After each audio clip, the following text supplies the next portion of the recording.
Big TV భక్తి సమాచారం WhatsApp ఛానల్లో జాయిన్ అవ్వండి. అన్ని విశేషాలు ఎప్పటికప్పుడు తెలుసుకోండి. బిగ్ టీవీ ప్రేక్షకులకు నమస్కారం. మాతృదేవో భవ ప్రత్యేక కార్యక్రమానికి సాదర స్వాగతం. ఈ సృష్టిలో అరుదైన రూపం అమ్మ. కల్మషం లేని ప్రేమకు ప్రతిరూపం అమ్మ. అనురాగం, ఆప్యాయతకు మారుపేరు అమ్మ. ఈ సృష్టిలో ఎవరు ఎవరిని ద్వేషించినా అంతులేని ప్రేమను అందించేది అమ్మ మాత్రమే. అటువంటి అమ్మకు మనం ఏమి ఇస్తున్నాం? అమ్మకు మనం ఏం చెయ్యాలి? అమ్మ రుణం ఎలా తీర్చుకోవాలి? పురాణాల నుంచి, యుగాల నుంచి కూడా ఈ సృష్టిలో అమ్మకు ఒక ప్రత్యేకమైన స్థానం ఉంది. ఆ స్థానం విలువ, అమ్మ యొక్క గొప్పతనాన్ని ఎంతో అద్భుతంగా మనందరికీ వివరించడానికి ప్రముఖులు మనతో పాటు ఉన్నారు. 5 దశాబ్దాలకు పైగా తన వాణి ద్వారా ఎంతోమందికి ఆధ్యాత్మిక చైతన్యాన్ని కలిగించడమే కాకుండా తన రచనల ద్వారా తన ప్రతిభను చాటుకున్నారు. అలాగే ఒక వ్యాఖ్యాతగా, అలాగే ఆధ్యాత్మికవేత్తగా పలు రంగాల్లో, పలు విభాగాల్లో తనకంటూ ఒక ప్రత్యేకమైన ముద్రను వేసుకొని మరెంతో మందికి ఆదర్శంగా నిలిచారు. మీ అందరికీ బాగా సుపరిచితురాలైన శ్రీమతి డాక్టర్ అనంతలక్ష్మి గారు. వారితో మాట్లాడి మరిన్ని విషయాలు వారి మాటలు తెలుసుకుందాం. ఈనాటి కార్యక్రమాన్ని ప్రారంభిద్దాం. నమస్కారం అమ్మ. నమస్తే తల్లి. ముందుగా మీకు మాతృదినోత్సవ శుభాకాంక్షలు. మీకు కూడానమ్మా, లోకంలో ఉన్న తల్లులందరికీ కూడా శుభాకాంక్షలు. అసలు అమ్మ అంటే చాలు అమృతం కన్నా తీయనైన పలుకు అని అంటారు. మరి ఆ పలుకు అసలు ఎక్కడి నుంచి ఆరంభమైంది? నోరు తెరిస్తే ఆ, నోరు మూస్తే మా, రెండూ కలిపితే అమ్మ. అది అమ్మ అన్నది మానవులే కాదు, కొన్ని రకాల జంతువులు, ముఖ్యంగా ఆవులు లాంటివి కూడా పలకగలవు. మాటలు మాట్లాడడం రానటువంటి వాళ్ళ నోటి వెంట కూడా పలకగలిగిన ఒకే ఒక శబ్దం అమ్మ. అమ్మ అంటారు. అమ్మ అన్నదంటే వోకల్ కార్డ్స్ అన్నవి ఉంటే కంఠనాళాలు అంటామే. ఈ కంఠనాళాలు కనుక ఉన్నట్టయితే అవి ఉండి నోరు తెరిస్తే వచ్చే ధ్వని ఆ, నోరు మూస్తే వచ్చే ధ్వని మా. అంటే మొత్తం అంతా పలకడం అంతా కలిపితే వచ్చేదమ్మ. అంతేకాదు, మీరు అక్షరమాలలో చూస్తే మొదటి అక్షరం ఆ, చివరక్షరం మా, తర్వాత ఉన్నవి అంతస్థాలు అంటారు. అవి కాంబినేషన్తో వచ్చే ధ్వనుల యొక్క కలయిక వల్ల వచ్చిన అక్షరాలు. మామూలుగా ఉండే అక్షరాల్లో అచ్చులు ఆహా దాకా ఉంటే ఆ తర్వాత వర్గాక్షరాలు ఏవైతే ఉన్నాయో వాటిల్లో చివరిది మా కనుక ఆ అమ్మ. మొత్తం అక్షరాలని అందులో ఉన్నాయి. ఒక్కసారి అమ్మ అంటే అన్ని అక్షరాలని పలికినట్టే.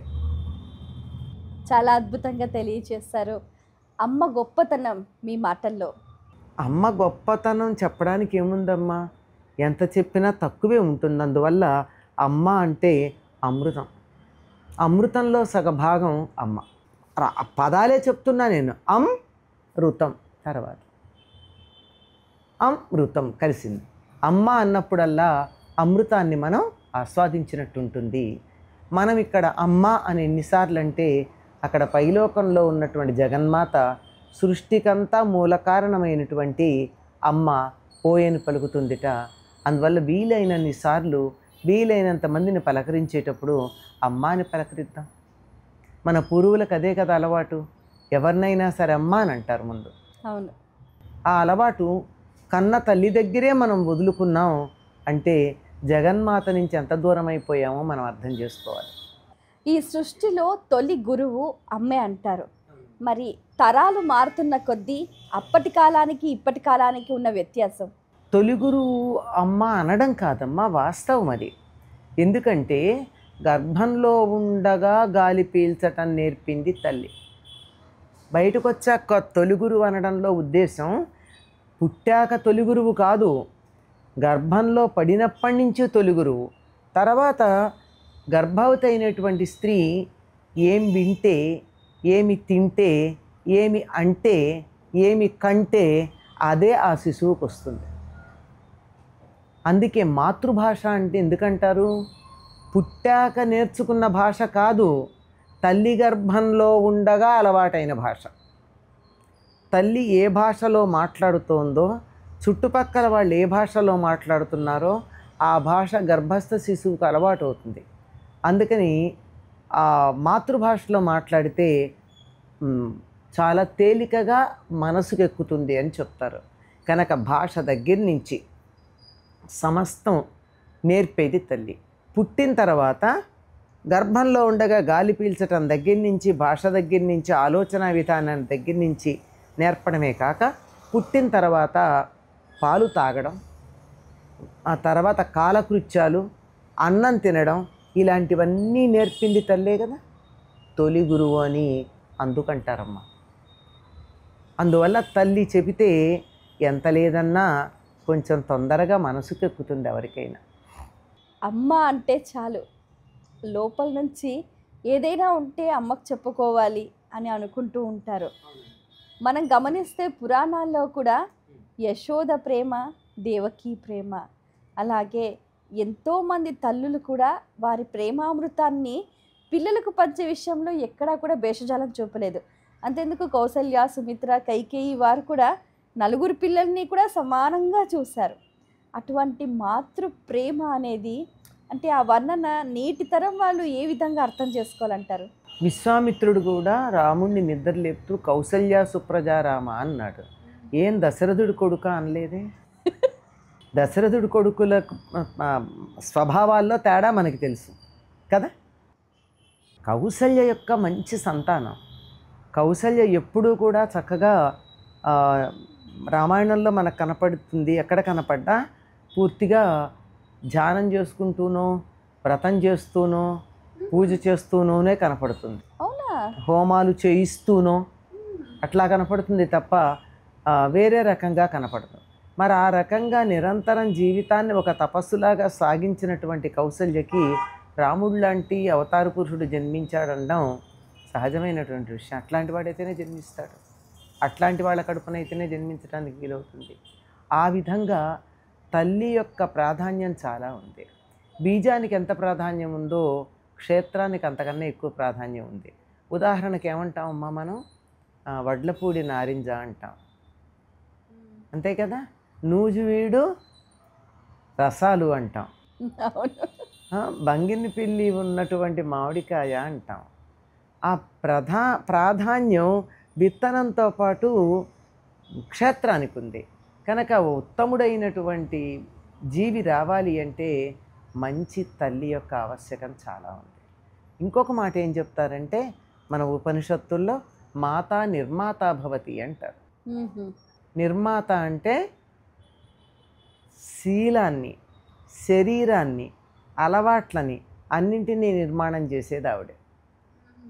గర్భంలో ఉండగానే శరీర అవయవాల నిర్మాణం ఆవిడ ప్రమేయం లేకుండానే జరుగుతుంది. ఆవిడ చేస్తోంది, నిర్మాణం చేస్తోంది.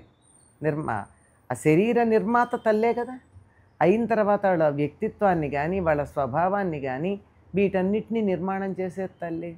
తల్లి కనుక గర్భవతిగా ఉన్నప్పుడు మంచి మంచి కథలు, మంచి ఇతివృత్తాలు వింటే సత్ప్రవర్తన కలిగిన, సత్వగుణం కలిగిన పిల్లలు జన్మిస్తారు. అందుకే తప్పనిసరిగా గర్భవతులకి సాత్విక ఆహారం పెట్టండి, రామాయణం చదివించండి, మంచి మాటలు వినిపించండి. ఆఖరికి మన శాస్త్రాలలో కూడా సీమంతోన్నయము అంటారు. మనం సీమంతం అంటున్నాం. సీమంతోన్నయము, పుంసవనము ఇలాంటివి చేసేటప్పుడు గర్భవతికి మంచి సంగీతం వినిపించమని చెప్తారు. మంచి సంగీతం వినిపించటం, మధురమైన పదార్థాలు పెట్టడం, చక్కగా వెన్నెలలో విహారం చేయించటం, ఇవన్నీ చేయించమంటారు. ఇవన్నీ చేయించినందువల్ల ఏం జరుగుతుందంటే వాళ్ళల్లో సాత్వికమైనటువంటి ప్రవృత్తి వస్తుంది. కనుక దీన్ని మనస్సుని, శరీరాన్ని, అన్నింటినీ కూడా వ్యక్తిత్వాన్ని నిర్మాణం చేసే తల్లేనమ్మా. గర్భవతిగా ఉన్నప్పుడు తల్లి గర్భంలో జరిగే పని అది.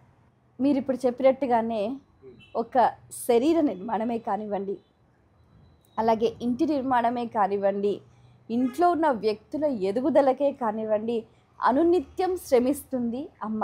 అవును, అమ్మకు అసలు విశ్రాంతే లేదు. మరి అమ్మ శ్రమకు ఒక్క మాతృదినోత్సవం రోజే ఆమెకు కృతజ్ఞత చెప్పడంతో సరిపోతుందంటారా? ఎలా సరిపోతుందమ్మా? మన దేశంలో ఈ మాతృదినోత్సవాలు లాంటివి లేవు. ఇది పాశ్చాత్య దేశాల్లో ఏర్పాటైంది. అక్కడ 18 ఏళ్ళు వచ్చేటప్పటికి ఎవరి బతుకులు వాళ్ళు బతుకుతారు కనుక తల్లిదండ్రులను చూడడానికి రోజు పెట్టుకుని వెళ్ళి చూస్తారు. అందుకోసం ఏర్పాటైంది. అదే మదర్స్ డే అని పెట్టి ఆ రోజు ప్రత్యేకంగా అమ్మకి కేకు పట్టుకెళ్ళి ఇవ్వడం, దానికి మదరింగ్ కేక్ అని పేరు. అలాంటి ఏర్పాట్లు ఆ దేశంలో తయారైనవి తప్ప మన దేశానికి సంబంధించినవి కాదు. అసలు మదర్స్ డే ప్రారంభం అవడం, దాని ఆరిజిన్ అదంతా కనుక చూసినట్టయితే బాబోయ్ అనిపిస్తూ ఉంటుంది. కానీ మనం నిజానికి అనునిత్యం తల్లిదండ్రులకు నమస్కారం చేయడం అనేది ఒక అలవాటుగా ఉన్నటువంటి దేశంలో ఈ మధ్యకాలంలో మనం మానేసాం గనక మదర్స్ డే నాడన్నా తల్లి యొక్క ఘనతను గుర్తు చేసుకోవడం బాగానే ఉందేమో అనిపిస్తోంది. నిజానికి ఈ సంస్కృతిని పాటించేటటువంటి వాళ్ళకి ప్రత్యేకంగా మదర్స్ డే చేసుకోవాల్సిన పని లేదు. మొట్టమొదటే మనకి చదువు అంతా అయిపోయి గురుకులం నుంచి ఇంటికి వెళ్ళిపోతున్నటువంటి విద్యార్థికి స్నాతకోత్సవంలో గురువు చెప్పేటటువంటి ఆదేశ సూత్రాలు, నిర్దేశ సూత్రాలు ఉన్నాయి. ఆదేశ సూత్రాలు అంటే నువ్వు తప్పకుండా పాటించాలి అని చెప్పింది. నిర్దేశ సూత్రాలు అంటే వీలైతే పాటించిన అయినా పాటిస్తే బాగుపడతావు అని చెప్పింది. చిన్న ఆప్షన్ ఉంది అక్కడ. కానీ ఆదేశ సూత్రాల్లో మొట్టమొదటగా చెప్పింది ఏమిటి అంటే, మొదటి ఆదేశం ఏమిటంటే మాతృదేవోభవ, తల్లి దైవంగా కలిగిన వాడివి అయ్యుండు అని. అంటే ఏమిటి ఆశీర్వచనం? తల్లిని దేవతగా చూస్తున్నావు, ఆవిడ ఉండి ఆవిడ ఆశీస్సులు నీకు నిరంతరం ఉండాలి అంటే పైకి చెప్పడమేమో నువ్వు తల్లిని పూజించమని చెప్పినా, తల్లిని దేవతగా కలిగి నువ్వు ఎక్కువ కాలం ఉండు, నువ్వు ఎక్కువ కాలం నీ తల్లి జీవించుగాక అని చెప్పిందే ఉంది అందులో. తల్లి ఆశీర్వచనంతో కష్టాలు దూరం అవుతాయా అమ్మ? తప్పకుండానమ్మా. ఎందుకంటే తల్లి ప్రేమలో 99% అని ఆధునిక కాలంలో చెప్పుకోవాలి. పూర్వకాలం అయితే 100% మలినం లేదు, నిష్కల్మషంగా ఉంటుంది. కుపుత్రో జాయేత క్వచిదపి కుమాతా నభవతి అని చెప్తారు శంకర్లు. తల్లికి నమస్కారం చేస్తూ అపరాధ క్షమా స్తోత్రంలో అనుకుంటా. లోకంలో చెడ్డ కొడుకు ఉండొచ్చు కానీ చెడ్డ తల్లి ఉండదు. ఒక స్త్రీ చెడ్డ కూతురు అవ్వచ్చు, చెడ్డ సోదరు అవ్వచ్చు, చెడ్డ కోడలు అవ్వచ్చు, చెడ్డ భార్య అవ్వచ్చు, చెడ్డ మనిషి అవ్వచ్చు, పక్కింటి వాళ్ళకి పొరుగింటి వాళ్ళకి ఉద్యోగం చేసే చోట అన్ని చోట్ల ఉండొచ్చు. కానీ ఒక స్త్రీ తల్లిగా మాత్రం చెడుగా ఉండదు. తల్లి అంటేనే చెడ్డతనం లేదు అందులో. ఒక చెడ్డ తల్లి ఉండడానికే వీల్లేదు. కుపుత్రో జాయేత క్వచిదపి, ఎప్పుడన్నా చెడ్డ కొడుకు ఉండొచ్చు కానీ కుమాతా నభవతి, చెడ్డ తల్లి మాత్రం లేదు.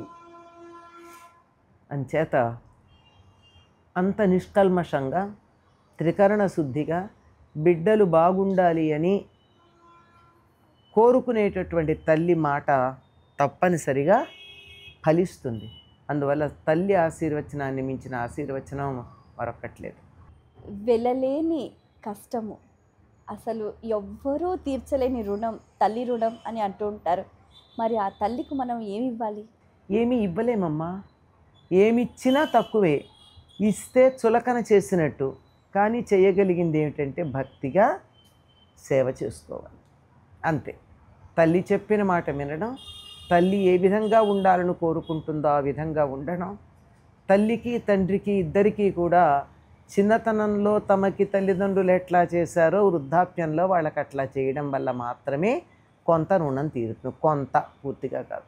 కానీ ఇప్పుడు ఆధునికంలో పిల్లలైతే అమ్మ నీకేం తెలియదులే, ఇప్పుడు ట్రెండ్ మారిపోయింది అని అన్నిటినీ కొట్టిపడేస్తూ ఉన్నారు. తెలియదులే అన్న వరకు తప్పేం లేదమ్మా. ఎందుకంటే కంప్యూటర్ నాలెడ్జ్ కానీ ఏఐ కానీ ఆర్టిఫిషియల్ ఇంటెలిజెన్స్ కానీ తెలియదు తల్లికి. అంత మాత్రాన తక్కువది కాదు కదా. తెలియకపోవడం వేరు, ప్రేమ వేరు. అన్నీ ప్రేమ చూపించడానికి తెలియాల్సిన అవసరం ఏం లేదే. బిడ్డకి ఆకలేస్తోంది అన్న సంగతి తెలుసుకోవడానికి తల్లికి జ్ఞానం అక్కర్లేదు. కాకపోతే వాడు కొత్త రుచులేం నేర్చుకున్నాడు, వాడికి ఏం కావాలి, కొత్త రుచి చేసి పెట్టాలన్నది తెలుసుకోవడానికి జ్ఞానం కావాలి. అంతే తప్ప ఆకలిగా ఉంది బిడ్డ కడుపు నింపాలి అనేటటువంటి దానికి తల్లి ప్రేమ ఒక్కటే లెక్క తప్ప ఇంకోటి కారణం కాదు. 70 ఏళ్ళ కొడుకు రిటైర్ అయ్యి 10 ఏళ్ళు అయింది, మనవాళ్ళు వచ్చాడు, అయినా ముసలమ్మ పడుకుని ఉంది, తల్లి బతికే ఉంది, మంచంలో ఉంటుంది. అయినా కానీ అలాంటప్పుడు కూడా ఇంటికి వస్తే కోడల్ని పిలిచి ఉంటుంది, చంటాడు అన్నం తిన్నాడేమో కనుక్కో అని. 70 ఏళ్ల వాడు చంటాడు. అది తల్లి మనస్సు. నిజంగా ఒక మాట చెప్తారండి, మనిషి ఎప్పుడు వృద్ధుడవుతాడు అంటే తల్లిదండ్రులు ఉన్నంతకాలం కాడట. తల్లిదండ్రులు లేకపోతేనే వాళ్ళు పెద్దవాళ్ళు అయిపోయినట్టు. అందుకే నువ్వు పెద్దవాడివి అయిపోయావు అని ఎవరినన్నా అంటే వెక్కిరింతగా అంటేనా తల్లిదండ్రుల మాట లెక్క చేయట్లేదని, నిజంగా తల్లో తండ్రినో కోల్పోయినప్పుడు పెద్దరికం వచ్చేసింది నాయన అని జాలిగా చెప్పేది. అంచేత తల్లిదండ్రులు ఉన్నంతకాలం పిల్లలు పిల్లలే, ఎంత వయసు వచ్చినా. వయసుతో సంబంధం లేదు. అమ్మ తల్లి స్థానం చాలా గొప్పది. అవును. సన్యాస దీక్ష తీసుకునే క్రమంలో కూడా తండ్రి పాత్ర కన్నా తల్లి పాత్ర ఎక్కువగా ఉంటుంది. అవునమ్మా. మాతృభిక్ష పెట్టాలంటారు, మాతృ అనుమతి తీసుకోవాలి అని అంటారు. ఆ స్థానం గురించి వివరించండి. మా మాతృభిక్ష అన్న సన్యాసికే కాదు, ఒడుగులో కూడా ఉంటుంది. అవును. ఎందుకంటే ఏదన్నా కడుపు చూసి పెట్టే తల్లేనమ్మా. మా సన్యాసి కూడా సన్యాస దీక్ష తీసుకున్నాక లోకంతో తనకు అన్ని రకాల సంబంధాలు పోయాయి. సన్యాసం తీసుకునేటప్పుడు ఏం చేస్తారు, ఈ జన్మనంతా అయిపోయినట్టు లెక్కగట్టి దానికి ఇవి కూడా చేసేస్తారు, కర్మలు అవి కూడా చేసేస్తారు. కొన్ని తరాల వరకు పిండ ప్రదానం కూడా అయిపోతుంది. అందువల్లే ఒక కుటుంబంలో ఒకళ్ళు సన్యాసం స్వీకరిస్తే ఇటు 7 తరాలు అటు 7 తరాలు వాళ్ళకి ముక్తి అని చెప్తారు. అట్లా అయిపోతుందని. అలాంటిది అందరితోనూ సంబంధం లేకుండా పోతుంది, పేరుతో సహా మారిపోతుంది కదా.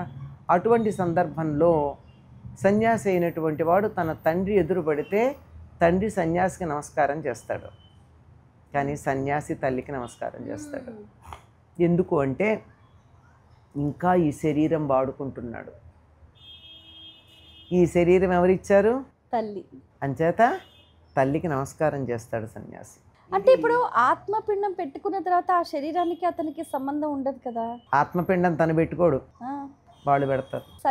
సన్యాసికి ఆ సమయంలో పెట్టేస్తారు వాళ్ళు. అక్కడ కార్యక్రమం నిర్వర్తిస్తున్న వాళ్ళు చేస్తారు. అదే ఆత్మపిండం కాదు, దాన్ని ఆత్మపిండం అనరే. ఆత్మపిండం అంటారా? కాదు, కొన్ని తరాలకి పెడతారు, కొన్ని జన్మలకి. కొన్ని జన్మలకి, ఈ జన్మ తర్వాత మరో జన్మ ఉంటే వాటంటికి పెట్టేస్తారు. ఈ సంబంధం లేకపోయినా ఈ శరీరం ఉంది కదా, శరీరం వదిలితే శరీర సంబంధం ఎక్కడికి పోతుంది? కొన్ని సందర్భాలలో అమ్మ, మరి అవునో కాదో తెలియదు కానీ కన్న తల్లి కన్నా పెంచిన తల్లికి ప్రేమ ఎక్కువ అంటారు. ఇందులో ఎంత నిజం ఉంది? నిజమేనమ్మా. ప్రేమ అన్నది మనం పెంచుకోవటం వల్ల వస్తుంది. కన్న తల్లి కన్నా పెంచిన తల్లికి ప్రేమ. మరి దేవకి కన్నా యశోదకి ఎక్కువ ప్రేమ కాదు? యశోద ఆనందించినంత ఆనందం ఎవరు ఆనందించారండి? కృష్ణావతారంలో కృష్ణుడితో ఎక్కువ ఆనందించింది ఎవరయ్యా అంటే యశోదే. దేవకికి అదృష్టం లేదు కదా. ఇన్ని రకాల ఆనందాలు పొందింది, ఇన్ని రకాల ఆనందాలు పొందింది యశోద. ఎన్ని అద్భుతాలు చూసింది. అన్నీ చూసి కలయో వైష్ణవమాయో నేను యశోద కాను అని కూడా అనుకుందే. అటువంటి స్థితి ఎవరికి లభించింది? ఒక యశోదకే లభించింది. కనుక ప్రేమ అన్నది పెంచుకున్న తర్వాత కనక్కర్లేదమ్మా. కన్నవాళ్లే తల్లి అనడానికి వీల్లేదు. కంటేనే తల్లి కాదు, గుర్తుపెట్టుకోండి, పెంచినా తల్లి. ఆ ప్రేమ భావం పెంచుకున్నాక లోకంలో అందరూ పిల్లల్లాగానే కనపడతారు. అందుకే ఒక స్థాయికి వెళ్ళిన వాళ్ళని అమ్మ అనే పిలుస్తారు చాలామంది. అమ్మగారు కానీ లేకపోతే అమ్మగారు అంటే పోయింది ఆ గౌరవం. అమ్మగారు అంటే యజమాని అవుతుంది. అమ్మ అంటే యజమాని కాదు, ప్రేమగా చూసుకునేది. ఆ గారు ఉండదు. మేడం అని కానీ దొరసాని అని కానీ అలాంటి పేర్లతో పిలవరు, అమ్మ అంటారు. అప్పటికి ఒక ప్రేమ ఎక్కడుంటుందో అక్కడ అమ్మతనం ఉంటుంది. అమ్మతనం ఉన్న చోట ప్రేమ ఉంటుంది. ఇప్పుడు పిల్లలు ఉన్నవారైతే సరే, పిల్లలు లేనివారు? పిల్లలు లేకపోతే లోకంలో పిల్లలందరూ మనవాళ్ళేనమ్మా. అందరూ కంటేనే పిల్లలా? కన్న పిల్లలు ఎంతమంది తల్లిదండ్రులు చూస్తున్నారు? ఎంతమంది తల్లిదండ్రులు ఇచ్చేటటువంటి ప్రేమలో కనీసం 10వ వంతు తిరిగిస్తున్నారు? ప్రేమ ఎప్పుడూ కూడా ప్రవాహంలాగా పైనుంచి కిందకే వస్తుంది. తల్లిదండ్రులకి పిల్లల మీద ఉన్న ప్రేమ పిల్లలకి తల్లిదండ్రుల మీద ఉండదు. అందులో అనుమానం ఏం లేదు. వాళ్ళకి వాళ్ళ పిల్లల మీద పెడుతుంది, అది సహజం. కానీ ఆ ఉండవలసిన కాస్త కూడా లేనటువంటి పిల్లలు ఎంతమంది లేరు? కనుక కంటేనే పిల్లలు అనేటటువంటి దురభిప్రాయం ఉండడానికి వీల్లేదు. పెంచితే పిల్లలు. కని పారేస్తే పిల్లలు అవుతారమ్మ? ప్రేమ ఉంటుందా? కని పడేసిన వాళ్ళు చాలామంది ఉన్నారు. వాళ్ళకి తల్లికి పిల్లలకి ఉండే సంబంధాలు ఉన్నాయా? అమ్మ, మనం చూస్తే ఏవో చిన్నిపాటి మనస్పర్ధలు, ఏవో చిన్నిపాటి భావాల మధ్య తేడాలు, దీంతో చాలామంది తల్లిదండ్రుల్ని వృద్ధాశ్రమాలకి అంకితం చేస్తున్నారు. అది ఎంతవరకు సమంజసం అంటారు? సమంజసం కానే కాదు, చాలా తప్పు. చాలా తప్పే, కానీ అది వాళ్ళు చేసుకున్న స్వయంకృతం అనిపిస్తుంది నాకు. ఎందుకంటే చిన్నప్పటి నుంచి పిల్లల్ని హాస్టళ్లలో పెట్టి డాలర్లు కాసే చెట్లల్లాగా పెంచారు. అంతే కదా. ఎన్ఆర్ఏ అంటూ ఉంటాను నేను, నాన్ రెసిడెంట్ అమెరికన్ అని. పిల్లల్ని అలా పెంచారు. ఇహ నుంచి అలా ఉండదులే, డాలర్ రేటు పడిపోయిందిగా, ఇహ నుంచి అలా ఉండదు. ఎప్పుడు ఎలాగో ఎన్ఆర్ఐలే ఉంటారు, నాన్ రెసిడెంట్ ఇండియన్సే ఉంటారు. ఎందుకంటే ఇండియానే స్వర్గసీమగా ఉండేటటువంటి రోజులు రాబోతూ ఉన్నాయి, దగ్గరలో ఇప్పుడు కనపడుతున్నాయి కదా, ఛాయలు కనపడుతున్నాయి కదా. అటువంటి అప్పుడు కానీ మామూలుగా అయినట్టయితే పిల్లల్ని తమని వృద్ధాప్యంలో చూసేటటువంటి వాళ్ళుగానో, డబ్బు సంపాదించేవాళ్ళుగానో, తమకి పేరు ప్రఖ్యాతులు తెచ్చేవాళ్ళుగానో, తాము సాధించలేనివన్నీ వాళ్ళు సాధించాలి అనేటటువంటి కోరికతోనో పెంచటం వల్ల ఆ తల్లిదండ్రులు చూపించవలసినటువంటి స్వచ్ఛమైన ప్రేమ కనపట్టాల. అలా పెరిగినటువంటి పిల్లలు వృద్ధాప్యంలో తల్లిదండ్రులను ఏం చూస్తారండి? 5వ ఏట తీసుకెళ్ళి హాస్టల్లో పారేసేటటువంటి వాళ్ళు, లేదా ఇంట్లో ఉంటే కూడా నిద్ర లేవకుండానే వాడి కళ్ళు మూసుకుని ఉండగానే బ్రష్ చేసి స్నానం చేయించి వాడు ఆటోలో పెడుతుంటే తండ్రి షూస్ వేస్తే తల్లి నోట్లో స్పూన్తో అన్నం పెట్టి బస్సు ఎక్కించి పంపించి రాత్రి 8కో 9కో తిరిగి వచ్చాక వాడు నిద్రపోతూ ఉంటే అమ్మ అంటూ ఉంటే వీళ్ళేమో సెల్ ఫోన్లోనూ టీవీలు చూస్తూ కూర్చునేటటువంటి కుటుంబ వ్యవస్థ వచ్చిన తర్వాత పిల్లలు పెద్దవాళ్ళని వృద్ధాశ్రమంలో పడేశారు అనడంలో నాకేమీ తప్పు అనిపించదమ్మా. కానీ ఉండకూడదు. సిద్ధాంతరీత్యా మన దేశ సంస్కృతికి వ్యతిరేకం. వృద్ధాశ్రమాలు ఎన్ని తగ్గితే దేశం అంత పురోభివృద్ధి చెందినట్టు అనుకుంటాను నేను. అమ్మ, మరి పిల్లలు బాగుండాలి, పిల్లలు తల్లిదండ్రుల పట్ల ప్రేమగా ఉండాలి, ముఖ్యంగా అమ్మను బాగా చూసుకోవాలి అంటే పెంపకం ఎలా ఉండాలంటారు? తల్లి పెంపకం అంటే చిన్నప్పటి నుంచి తల్లి ఎటువంటి విషయాలు పిల్లలకు అవగాహన కల్పించాలంటారు? అసలు ముందమ్మా పిల్లల్ని ప్రేమగా చూసుకోవాలమ్మా. ప్రేమగా చూసుకుంటూ నువ్వు ఏదన్నా చెప్తే వాళ్ళు వినడం జరుగుతుంది. పిల్లలకి వండి పెట్టండి, అంతేగాని కొని పెట్టద్దు. కొన్నది వండేటటువంటి వాళ్ళు వ్యాపార దృక్పథంతో వండుతారు. వ్యాపార దృక్పథంతో వండినటువంటి ఆహారమే తిని పెరిగినటువంటి వాళ్ళు వ్యాపార దృష్టితో పెరుగుతారు. వాళ్ళ మనస్సుల్లో కూడా వ్యాపార దృష్టి ఉంటుంది. అప్పుడు తల్లిదండ్రులు తమ దగ్గర ఉంటే కూడా వీళ్ళ వల్ల మాకేం లాభం అని ఆలోచిస్తారే తప్ప ప్రేమ ఉండదు. కనుక ప్రేమ ఉండాలంటే తమ చేతులతో వండి పెట్టాలి, అది ప్రేమకు కారణం. ఒక ఇంగ్లీష్లో ఒక మాట కూడా ఉంది, the way to man's head is through stomach అని. అంటే మనిషి మనసులో ఉండవలసిన ఆలోచనలకి దారి ఎక్కడ ఉంటుందంటే పొట్టలో ఉంటుందని. నువ్వు అన్నం పెడుతూ చెప్పినటువంటి మాటలు మనసుకు ఎక్కినట్టుగా మామూలుగా ఎక్కవు.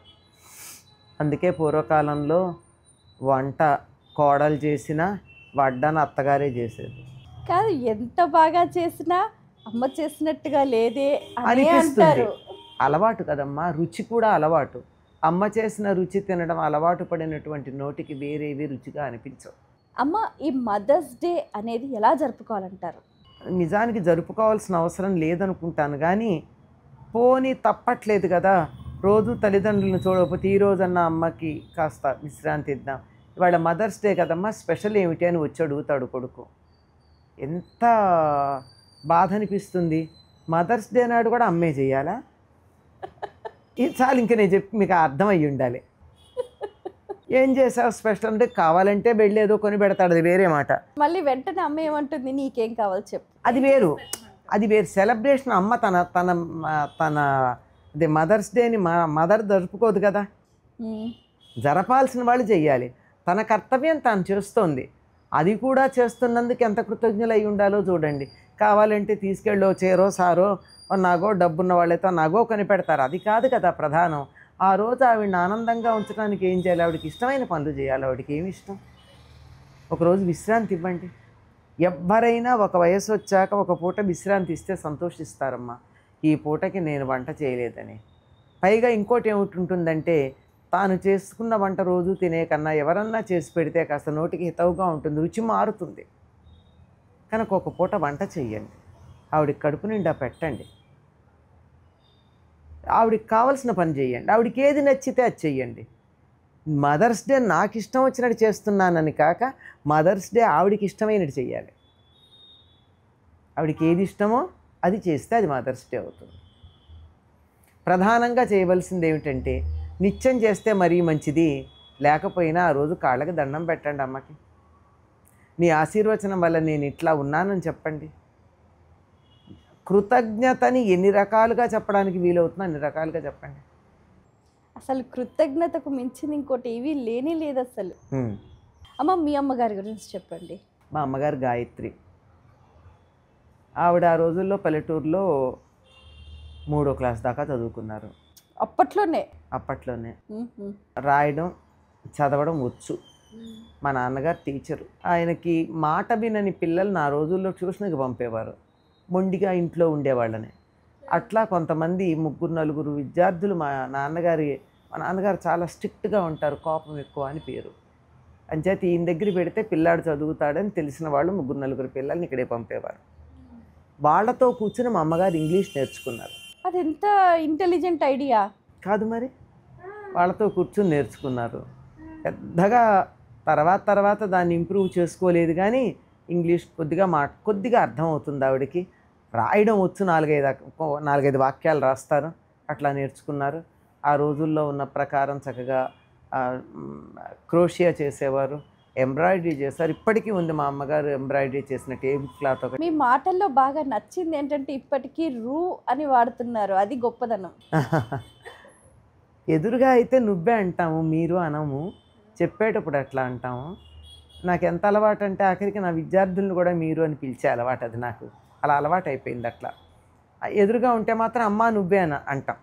అలా ఉండేది. నేను ఎల్డెస్ట్ కాబట్టి కొంచెం అమ్మ క్లోజ్ అనిపిస్తుంది నాకు మిగిలిన వాళ్ళకన్నాను. తన మనసులో ఏదన్నా ఉన్నా నాకు చెప్పుకునేవారు, అంతే. పెద్ద ఏం ఉండేది కూడా కాదు. The life is like A sacrifice, అంతే. పెద్ద అయ్యాక మా నాన్నగారు బాగా తరచుగా రిఫర్ చేస్తూ ఉండేవారు. ఏముంది మీ అమ్మ అంతా సాక్రిఫైస్ చేసింది, పిచ్చిది అనేవారు. మళ్ళీ బాగా వేళాకోళంగా మాట్లాడుకునేవారు లేండి. అబ్బో తన తారా తెలివికెళ్తే అది చేసింది ఇద్దరు బాగానే, అవన్నీ సరదాగా మా ఎదురుగా. అంతేగాని పెద్దగా వాళ్ళు దెబ్బలాడుకున్నట్టు కానీ పోట్లాడుకున్నట్టు కానీ ఉండేది కాదు. నాన్నగారికి కోపం ఎక్కువ కనుక, కోపం అంటే ఎప్పుడు తిట్టి కొట్టినట్లేరు ఆయనంటే, మేము భయపడేవాళ్ళం అంతే. కొంచెం గంభీరంగా ఉండేవారేమో. గంభీరంగా ఉండేవారు. ఇక అక్కడ ఉన్నారు కదా, ఎదురుగా ఉన్నారు అమ్మా నాన్న. గంభీరంగా ఉండేవారు. నాకు మా పెద్దమ్మాయి పుట్టేదాకా కూడా మా నాన్న ఎదురుగా నిలబడి నేను గట్టిగా మాట్లాడలేదు. అది అంటే అట్లా అని మా కోరికలేని తీర్చడం ఏం మానలేదు ఆయన. మాకు కావాల్సినవి చేస్తూ ఉండేవారు. గట్టిగా మేమే నాన్న వస్తున్నారంటే పెరట్లోకి వెళ్ళిపోయేవాళ్ళం, ఆయన లోపలికి వెళితే వీధిలోకి వచ్చేవాళ్ళం. ఆయన ఏమీ అనేవారు కూడా కాదు. అట్లా అన్నమాట. బాగా ఆయనకి బాగా అనుకూలంగా ఉండేటట్టు మమ్మల్ని అందరినీ బాగా చూసుకున్నారు మా అమ్మగారు. మీ అమ్మలో మీకు బాగా నచ్చిన గుణం? ఓపిక అమ్మ, ఓపిక. ఎంతైనా చేసేది, ఎంతంత చేసేదో. చాకరీ చేయడం అంటే చాకరీ చేసేది. తర్వాత ఎవరేమన్నా పెద్దగా రెస్పాండ్ అయ్యేది కాదు, కానీ చాలా ఆత్మాభిమానం, చాలా ఆత్మాభిమానం ఉంది. కానీ బయటపడేది కాదు, దెబ్బలాడ్డాలు అవి చేసేది కాదు. ఆత్మాభిమానం లోపలే పెట్టుకు ఎవరైనా సులకన చేసినా అవమానం చేసినా చాలా కోపం వచ్చేది ఆవిడకి, కానీ బయటపడేవారు కాదు. చాలా లోపలే పెట్టుకుని దానికి తగినట్టుగా ప్రవర్తించేవారు, అంతే. పెద్దగా తిట్టి మందలించి మాకేం డిసిప్లిన్ నేర్పలేదు, కానీ డిసిప్లిన్ బాగా నేర్పారు. లేదు అంటూనే అన్ని నేర్పారు అని. తిట్టి నేర్పలేదన్నానమ్మా, ఆవిడ బిహేవియర్ వల్లే మాకు చాలా వరకు వచ్చేసాయి. నాకు చాలా స్తోత్రాలు వచ్చాయంటే ఆవిడ వల్లే వచ్చాయి. చిన్నప్పుడు మేము సెలవులు రాగానే స్నానం చేసి అమ్మ వంట చేస్తుంటే అక్కడ కూర్చునేవాళ్ళం. అన్ని స్తోత్రాలు చదివేవారు ఆవిడ వంట చేస్తూ. ఆవిడతో పాటు విని నేర్చుకున్నాం. లక్ష్మీ అష్టోత్తరం, కృష్ణాష్టోత్తరం, రామాష్టోత్తరం, హనుమాన్ చాలీసా, తర్వాత హనుమత్ దండకం, ఇట్లాంటివన్నీ, తర్వాత ఎన్నో పద్యాలు, రాజరాజేశ్వరి అష్టకం, ఇట్లాంటివన్నీ అన్నమాట. చాలా తనలా వంట చేస్తూ చదువుతూ ఉంటే విని నేర్చుకున్నాం మేము. ప్రత్యేకంగా కూర్చుని ఏం చెప్పాలా, అదే పద్ధతి నా పిల్లలకి ఫాలో అయ్యా నేను. వాళ్ళు స్నానం చేసి వచ్చి కూర్చుంటే జడలు వేస్తూ లలితా సహస్రనామం, పురుష సూక్తం, శ్రీ సూక్తం, ఇలాంటివన్నీ అమ్మ చదివిని, కృష్ణాష్టోత్తరం, రామాష్టోత్తరం, లక్ష్మీ అష్టోత్తరం, ఇవన్నీ నేను చదువుతూ వాళ్ళకి జడలు వేసేదాన్ని. వాళ్ళు ప్రత్యేకంగా నేర్చుకోవాలా. పెద్ద అయ్యాక కావాలంటే ఒకసారి పుస్తకం చూసి ఎక్కడ మిస్ కాకుండా, లైన్స్ మిస్ కాకుండా నేర్చేసుకున్నారు. ఉచ్చారణ వచ్చేస్తుంది. నిజంగా అంటే ఒక మాతృస్థానం అనేది ఒక చెరగని ముద్ర. అంతేనా? దాని పవిత్రతను ఇంకా అలాగే కాపాడుతూ దాని ఔన్నత్యాన్ని చాటాలి అని అంటే ప్రతి ఒక్కరికి అమ్మ పట్ల ఉండే భావన. ఇప్పుడు దీనికి ఒక మాట చెప్తారమ్మా, దేవుడు అన్ని చోట్ల ఉండలేక తల్లి సృష్టిలో తల్లిని సృష్టించి ఇచ్చాట, తాను ఉండలేను కదా అని. అంతేకాదు ఇంకోటి అంటారు, మాకు అమృతం దేవతలు తాగారు, మాకు లేదని నాకే అసూయ లేదు, మాకు అమ్మ ఉంది దేవతలకు లేదు అంటారు ఒక కవి. చేత అమ్మ ఉంటే అదొక పెద్ద పెన్నిదమ్మా. అమ్మ లేకపోతేనే చాలా, ఆవిడేం చెయ్యకపోవచ్చు, మనకేమీ సలహాలు ఇచ్చే స్థితిలో లేకపోవచ్చు, సహాయం చేసే స్థితిలో కూడా లేకపోవచ్చు, కానీ ఆవిడ ఉందంటేనే ఒక వెన్నుదన్ను. చివరిగా మా ప్రేక్షకులకు అమ్మలందరికీ మీరు ఇచ్చే సందేశం. అమ్మలందరూ అమ్మల్లాగా ఉండండి. పిల్లలకి వాళ్ళకి నచ్చిన వృత్తిలో నచ్చిన చదువుకోవడానికి వాళ్ళకి స్వేచ్ఛ ఇవ్వండి. పిల్లలు మిమ్మల్ని ప్రేమిస్తారు. మీ కోరికలు మీ ఇష్టాలు వాళ్ళ మీద రుద్దకండి. మీరు కావాలనుకున్నట్టుగా పిల్లలు ఉండాలి అని మీరు వాళ్ళని బలవంతం చేయకండి. వాళ్ళు ఎట్లా ఉండాలనుకుంటున్నారో అట్లా మీరు ఉండి చూపించండి, వాళ్ళు అట్లా ఉంటారు. చాలా సంతోషం అమ్మ, మీ అమూల్యమైన సమయాన్ని కేటాయించి ఎన్నో విషయాలు మాకు తెలియజేసినందుకు ధన్యవాదాలు. మరొకసారి మీకు మాతృ దినోత్సవ శుభాకాంక్షలు. అందరికీ కూడా అమ్మ, లోకంలో ఉన్న తల్లులందరికీ ఆ జగన్మాత నుండి ఆశీస్సులు వచ్చి అందరికీ శుభం కలగాలని కోరుకుంటున్నాం. ముఖ్యంగా దేశమాత కూడా. వీక్షించారు కదండి, ఇది ఇవాల్టి మన ప్రత్యేకమైన కార్యక్రమం మాతృదేవో భవ. తల్లిని దైవంగా భావించండి, పూజించండి. మన దేశాన్ని కూడా భరతమాత అన్న స్ఫూర్తితో భరతమాత ముద్దు బిడ్డలుగా మీ కర్తవ్యాన్ని నిర్వహిస్తారని భావిస్తున్నాం. ఇది ఇవాల్టి కార్యక్రమం. మరో కార్యక్రమంలో మళ్ళీ కలుసుకుందాం. అంతవరకు సెలవు. నమస్కారం. For more videos like this, subscribe Big TV channel.